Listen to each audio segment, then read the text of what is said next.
Are you constantly playing to your own strengths or your own weaknesses? Because on today's Beautiful Mind Show, I'm going to talk to you about how to take advantage of it no matter what way you're doing it. Let's do it. Your mind is a beautiful thing, but if left unattended, it can get ugly real quick. If you're not constantly curating the content your mind consumes on a daily basis, then your surroundings will dictate your daily thoughts, habits, behaviors, and actions. This show has only one goal: to leave your mind more beautiful than it was when you arrived. Welcome to the Beautiful Mind Show.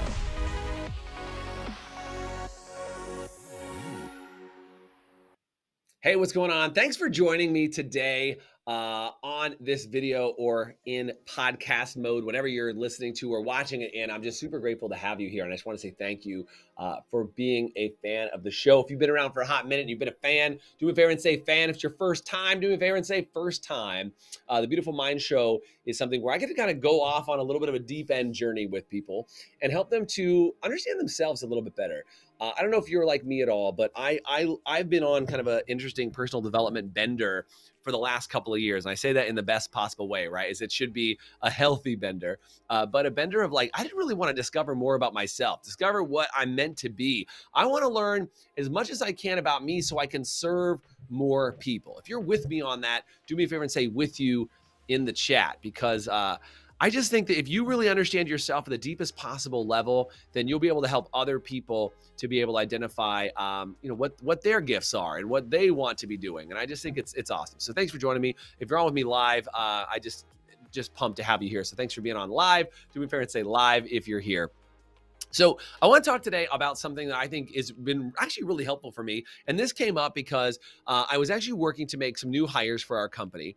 And the last couple hires that I've had, I've used a recruiter with our company. And they always want me to do personality assessments because they're like, Jason, you're a very strong personality. We want to make sure that whoever we match with you inside the company matches your requests of who you're looking for, but they're also complementary to who you are as an owner. Because so many times, and maybe you've experienced this in your life or in your business, is like, there should be some level of profiling that you do. Like, not everybody is meant to be together in a spouse relationship, right? There's probably people you've met that you're like, I would never want to ever live with that person for any reason. Maybe it's their personality, maybe it's just their natural tendencies, whatever that is. Maybe they're too happy and too outgoing and too engaging. This reminds me back. I'm selling myself out. If you're okay with this, do me a favor and say sell it, baby, in the chat while we're talking. But I'm selling myself out. When I was 17, I moved out from my parents' house at 17 years old and moved in with my high school sweetheart, moved in with my high school girlfriend. And I will never forget something that she said to me that will like live in my brain forever. Is we moved in together. We've been living together for about a month. And by the way, my high school girlfriend is not who I'm married to this day, to give you the spoiler alert on the story. We moved in together and we lived together for just a couple months. And I remember one day she turned to me and she was like, this doesn't turn off. And I'm like, what are you what are you talking about? What doesn't turn off? She said, this, like, you literally just live here at this level 10, like all the time. That's how you work. And I'm like, and we had been together for like 2-3 years. Like we've been together in high school years. That's a million years, right? We've been together for a lot of years. And I'm like, yeah, I'm the same person all the time. She's like, well, I just thought that like at some point that would turn off and you would mellow out and you would kind of chill out, but you're here all the time. And those of you guys that know me and have been around me, I mean, I might have like, occasionally I dip down, like I'm usually like 11 or 12. Occasionally I dip down to like a 8 or a 9 to function in normal reality, but that's where I exist. Like I exist at that pretty high level of intensity and operation. And so I bring that up because clearly that was not the right person for me. Now, whether you're hiring somebody for your business, you're trying to decide if you want to bring on a business partner, you want to bring on an employee, you want a spouse, you want to just have somebody that you hang out with. I think getting profiles done of who you are and understanding yourself is a huge, huge benefit. Not only for you to understand yourself, but understand who you want to be around. One of the ones I talk about all the time is a book called The 5 Love Languages. If you've read that book, do me a favor and say love languages. if you've read that book before, but I loved it because my wife and I went through it. We realized the differences between us, and like, we are not the same person, but we're complementary to each other. We understood how to work with each other. Another really cool book that a friend of mine introduced me to a couple years ago, this book right here called Strength Finder. Apparently I bought it. I just realized I bought it at Barnes & Noble and it's 30% off. Look at me getting the deal. Anyway, Strengths Finder, really incredible book that talks about different ways for you to operate. And I think when you buy the book, it comes with a code you can use. Yep, look at that. It comes with a code you can use and actually take their assessment. Because usually these assessments for, I think Love Languages is free. Strength Finders, the cost of the book. I know there's a couple other really good ones we're going to talk about today. We're going to talk about DISC, Colby A. If you have some other assessments that you really like, would you do me a favor and pop them in the comments? Like Todd Lay, I see you're on with me, man. You probably got some good assessments that you can think of as well. Pop those in there. And then another really good one that I found recently is called the Giant Assessment. That was really cool. So if you're pumped and you want to hear about some of these assessments, I just dropped out a bunch of them. We're going to talk about them in a little bit more detail. What are they? When should you use them? How do they work? And how do you make sure that that they're beneficial? Yeah, Todd said on here, Colby A. That's another good one. That's kind of like a very, very common one. I would imagine most people have heard of that, but it's really good for assessing people. And I'll even pull up some of my assessments if I can pull them up while we're talking, just to share some with you, because I think that they're very interesting. So as we're talking about this, like I said, once you understand yourself and you realize there's some natural tendencies that you have, it allows you to kind of like not think of yourself like, I'll give you something that I think sometimes happens. I personally believe that the things that create problems in your life, or the things that people complain about around you, are actually your superpowers that you haven't learned to use yet. Did you? I hope you caught it. I hope you heard it. Okay. But the problems that you have and the issues that you have in your life are just superpowers that you haven't learned to use yet.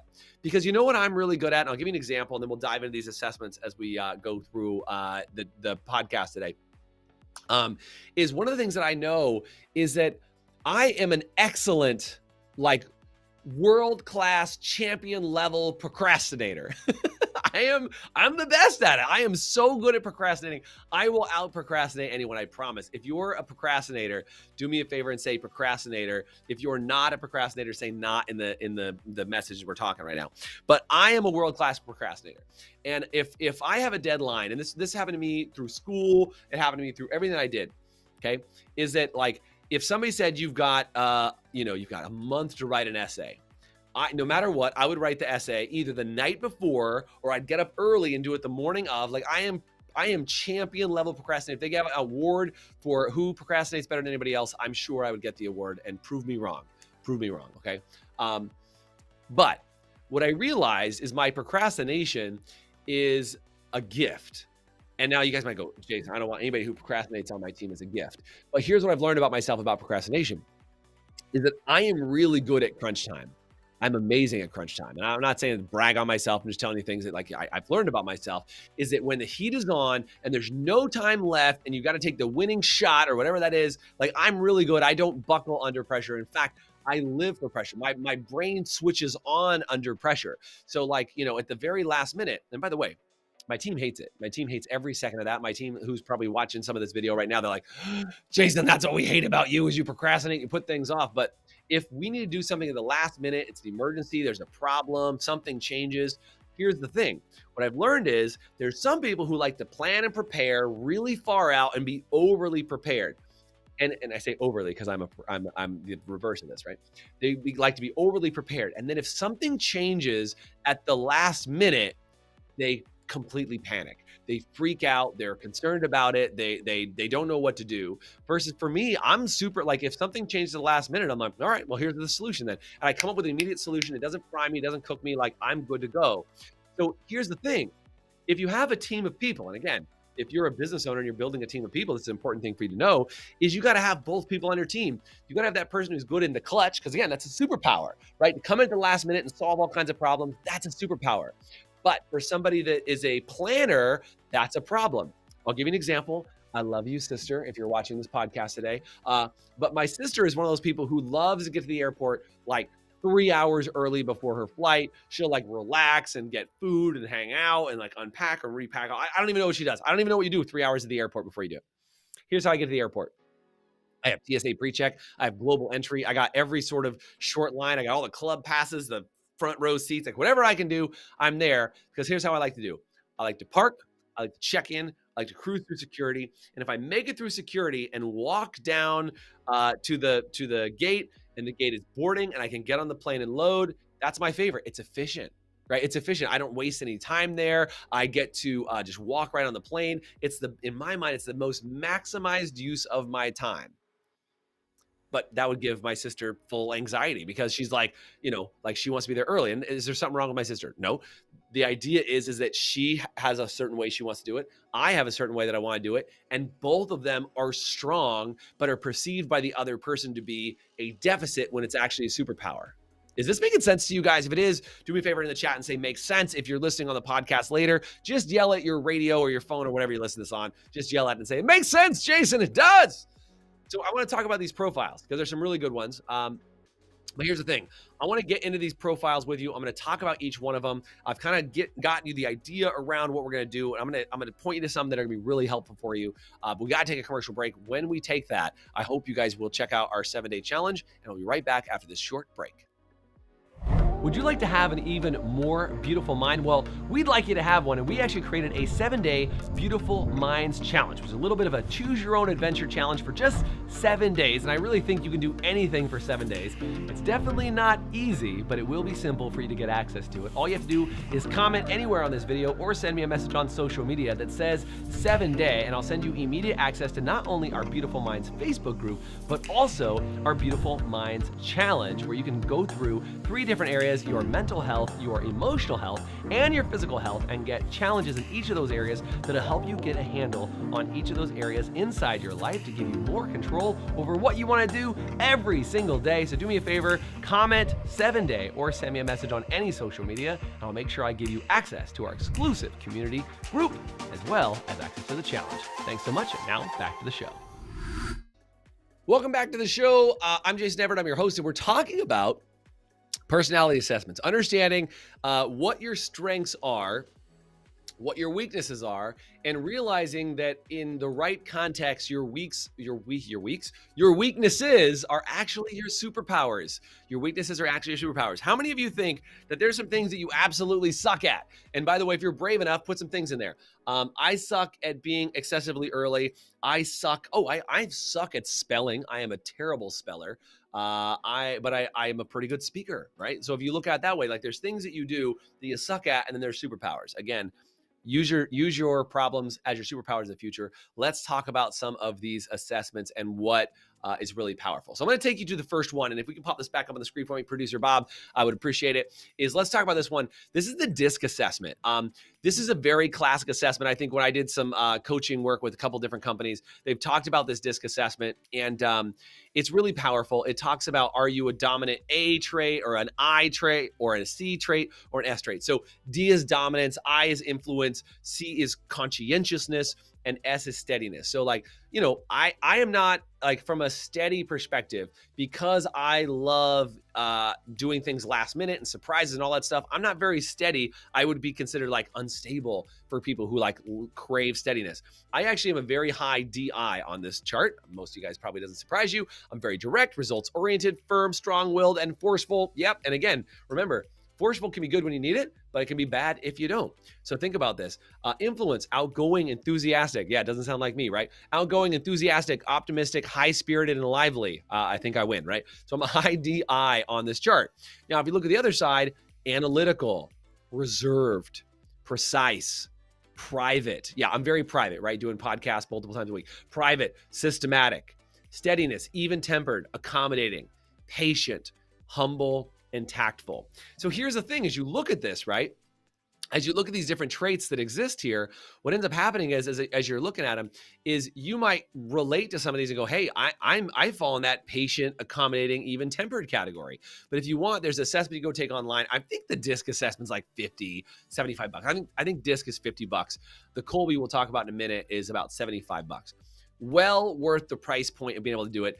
Todd, who's in here right now with me, he said we do them before hiring any team members. Like I said, we're hiring some new team around our office, and it's a great way for a recruiter to work with me and say, hey, I'm going to go help find you somebody that's in this sort of category. And ask yourself too, right? When you're hiring somebody on your team, who do you want on your team? Do you want somebody that's a influencer, or do you want somebody who's more steady? Do you want more who's dominant? Like, what do you need? Do you need somebody who's driving results, or do you need somebody who's building systems? Right. So for me, if I'm in a high D, which direct, firm, strong-willed, and forceful, I need somebody else on the team who's the conscientiousness side, who can build systems for the business, who likes to analyze the numbers.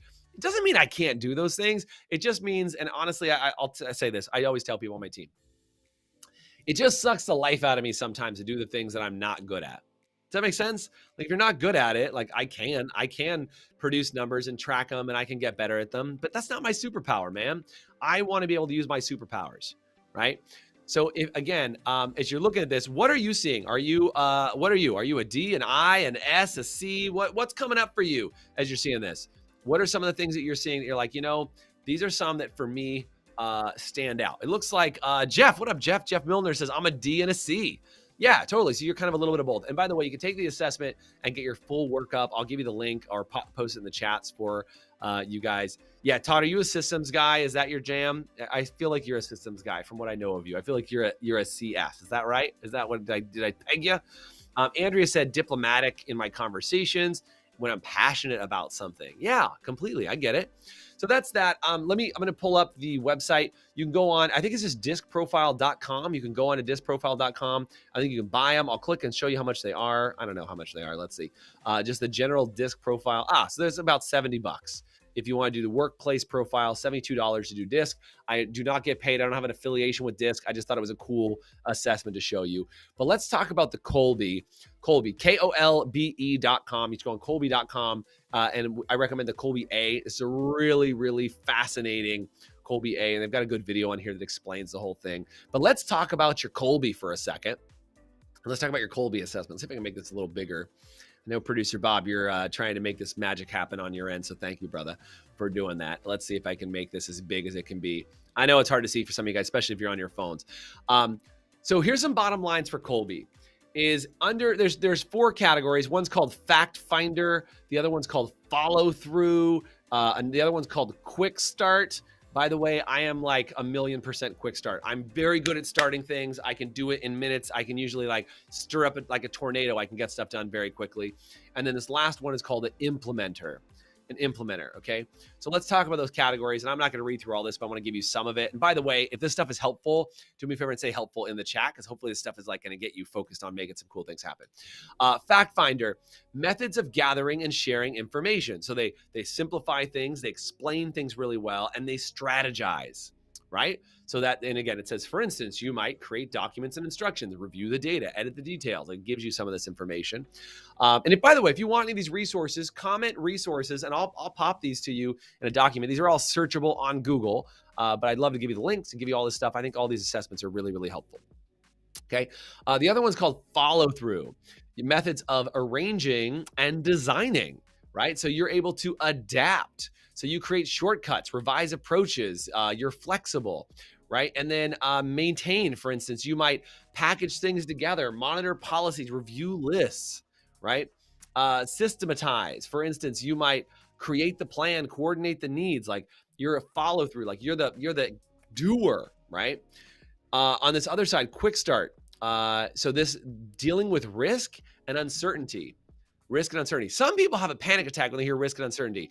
I jump in like I'm a quick start. If you don't know this, okay, I'm a massive quick start. I'm like a 10 level. I think I'm like a 9 or 10 quick start.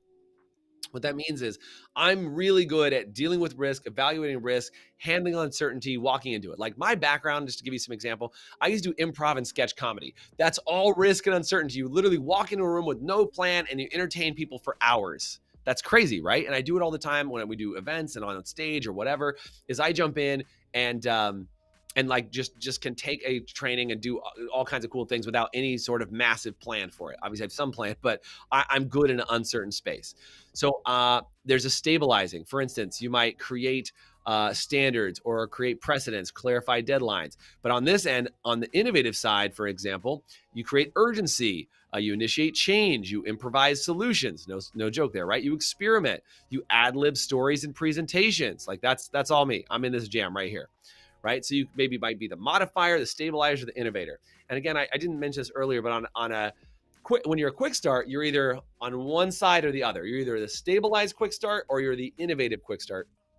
I'm on the innovative quick start side. An implementer, they're an envisioner. They create abstract images, conceptualize solutions. They capture the essence of something. Maybe they restore, they create simulations, or maybe they're in the, so that's the restore side, or protect. They produce quality solutions. They display prototypes. They can knock out all those things. So here's what's fascinating about all this. No matter what category you're in, you've got an amazing puzzle that you can build, a puzzle piece you can build a business with. So when you have multiple people on your team, wouldn't it be a good idea of like, hey, you're really good at envisioning, let's let you do that part, or hey, you're really good at modifying things, let's get that over to you. Like, wouldn't it be helpful to know more about your team so you can, instead of running around being pissed or upset about people who have perceived deficits on your team, you're like, well, that Karen, sorry, I didn't mean to use Karen. If you're an actual Karen, I'm making a Karen joke. But if you know that Karen, she only does things this way. But what are the things that she does that are really good you can help out, right? What are those? The next one I want to talk about, and I'm going to jump into it too, is called Strength Finder. I mentioned this one, Strength Finder. There's 4 domains for team strength. Oh, I forgot to tell you, I just mentioned it real quick. Is this Kolbe? Make sure you go to Kolbe.com. Again, I don't get paid for any of this. I'm just pointing it to you. And then Strength Finder is a Gallup the poll company, GALLUP.com. You can go find your test there. And if you order the book, you can get it that way. All right, so let's jump in here. 4 domains: executing, influencing, relationship building, and strategic thinking. So when you look at these, you got to figure out, what am I better at? Am I a good achiever? Am I good at significance? Am I a good developer? Am I good at learning? Like, what are the areas? And again, man, you can start to amalgamate this perfect picture of yourself, and it really puts you in a good spot. I just realized as I'm rocking through the podcast, I want to make sure I know how much time's left on here. I'm running out of time for the podcast, but hopefully all of these things are starting to give me or give you some sort of clue and semblance for where you are, and you get this idea of what's possible for you. The last tool I want to give you, and again, I didn't go too deep on Strength Finder, but I want to give you one more tool before I cut out of this podcast. One of the ones I've recently taken that I thought was really, really good is called the 5 Voices Assessment. I want to do this one for you too. 5 voices. This 5 voice assessment, it's from giant.tv. So you go to giant.tv/assessments. You can go find it there, or look for their 5 voices assessment. And we did this with our entire team. And it talked about all kinds of things. And they're very easy questions. Like, usually I have ideas running around in my head at any given moment, and I can often go off on tangents to lose people in conversation. Do you agree or disagree? I'm a strong agree on that one. I could do that on the podcast 100 times. I'm running with so many ideas. I have so many things to share with you guys. I'm all over the place.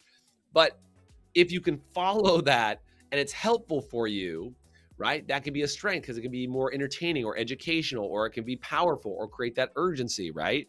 So find the places that those strengths can be utilized as strengths.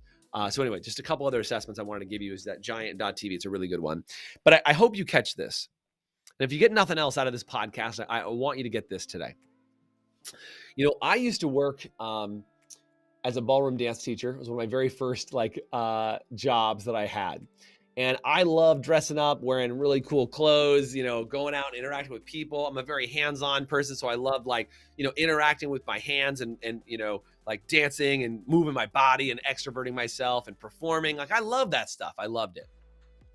And I got out of my strength. I got out of my sweet spot because I also love marketing. So I got a job in marketing and advertising. And even though the parts of that job that I liked was we'd go to concerts and I'd see performances on stage, but I was in another division. I was in sales and marketing. And even though that's still an outgoing personality, I will never forget one of my old managers, a guy by the name of Henry Grambergue. I will never forget that name. Henry Grambergue sat down with me one day and he said, Jason, the way you dress and how big your personality is, it just doesn't work around here. I need you to tone it down. I need you to wear more blue suits, more gray suits, white shirts, blue shirts. I need to tone you down. And I'll never forget what he said. He said, because I cannot put you in front of our best accounts. You're too much for them. So he said. And I remember that really changed me for a couple of years where I was like, oh man, well, I guess if I want to be more successful, I'm gonna have to tone it down. I'm gonna have to ramp down my personality. I'm gonna put on the blue shirt and the white shirt, and I'm gonna have to do all this other stuff. And I was like, all right, that's what it's gonna take to be successful. I'll do it. Have you ever been put down by somebody else? Do me a favor and say put down in the chat if you ever have.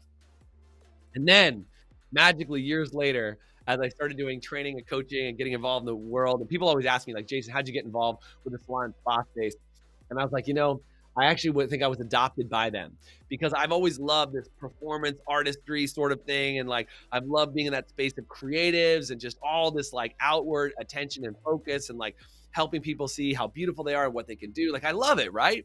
And my personality lends itself to that arena. And so when I got involved with the salon and spa space, I started doing training for Massage Envy and Redken and L'Oreal and Matrix and all these other amazing places, right? I got involved with all these other really incredible places. And I'm like, hey, these are my people. Like, these are the people that look at what other people perceive to be my deficits and they see them as strengths. Like, they celebrate that I like to wear crazy clothes and like be outgoing and be friendly and hug everybody that I interact with. And I was like, these are my people. Like, I found some more people that are like me. And just like the best analogy I can give you is the good old like ugly duckling story, right? Is the ugly duckling. They're like, God, you're an ugly duck. And then they find out later that duck is a swan. What is your swan story? What's your ugly duckling story? Do you have a moment that you were in the wrong position in life and you thought there was something wrong with you, but there was nothing wrong with you? It was just the position that you were placed in was wrong. Because I just feel like sometimes you got to change your location. Sometimes you got to change your zip code in your brain. Sometimes you got to change your attitude towards yourself. I think when you do things like these DISC assessments, Colby, Strength Finders, Giant, it helps you celebrate who you are instead of put down or suppress who you are. So if you want to celebrate instead of suppress, celebrate who you are by learning more about who you are, and it'll help you stay on the right path to not only making the money that you want, but having the lifestyle that you want, having the friends you want, the spouse you want, significant other, the children that you want, and work in the place that you want. Hope today's Beautiful Mind show left your mind more beautiful than it was when we started, because that's the goal. Have a great day and stick around for another show. Go catch another one right now, or just wait for us to release one next week. Thanks guys for being here. Have a great day. See ya. Thanks for joining us on today's show. If you want to get access to our 7-day Beautiful Minds Challenge, you can either comment below and just say 7-day, and I'll shoot you the information so you can get immediate access to that, or find me on any social media and just send me the message 7-day, and I'll make sure I get that out to you right away. And if you really enjoyed today's show, it would do me a huge favor if you went online, whether it was Spotify, Pandora, or iTunes, or any sort of podcast platform that you can find us on, and search for The Beautiful Mind Show, subscribe to our channel, and then make sure you give us a rating. Every time you give us a rating, it helps us get more eyeballs on our show and help more people have a more beautiful mind. Thanks again for joining us.